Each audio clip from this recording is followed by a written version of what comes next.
बात है बर्फ से ढकी पहाड़ियों के बीच एक पुरस्रार मगर हुसीन सल्तनत आबाद थी, बाम्बूरा।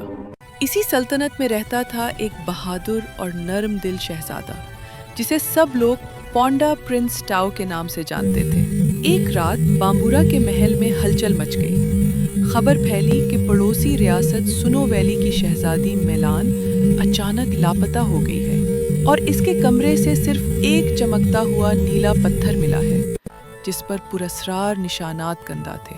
ट्रांस टाओ ने पत्थर को छुआ और फौरन महसूस किया कि ये कोई आम पत्थर नहीं बल्कि इसमें सदियों पुराना राज कैद है।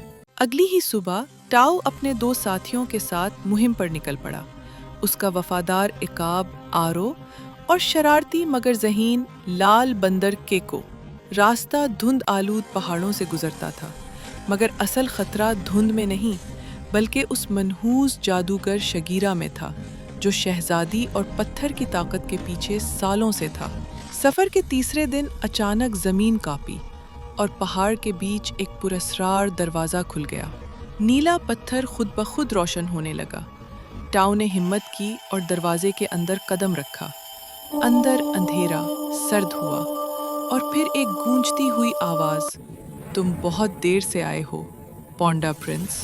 सामने शगीरा खड़ा था, उसके पीछे शहजादी मेलान जंजीरों में कैद। शगीरा चीख कर बोला, इस पत्थर में मौसम बदलने की ताकत है और शहजादी उस ताकत की चाबी। टाओ ने लड़ाई शुरू कर दी। आरू आसमान से झपटा, केको जंजीरों के ताले खोलने लगा और टाओ ने अपना खानदानी हथियार मून फिंग स्टाफ उठाया, एक ताकतवर बांस का नेजा।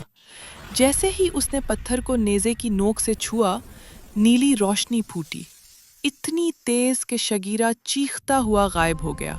जंजीरें टूट गईं, शहजादी मेलान आज़ाद हो गई। वो मुस्कुरा कर बोली, पोंडा प्रिंस, तुमने मेरी रियासत ही नहीं हमारी पूरी वादी को बचा लिया है। वापसी पर बाम्बूरा में जश्न मनाया गया और पांडा प्रिंस टाओ और शहजादी मेलान की बहादुरी की कहानियां नस्लों तक सुनाई जाती रहीं।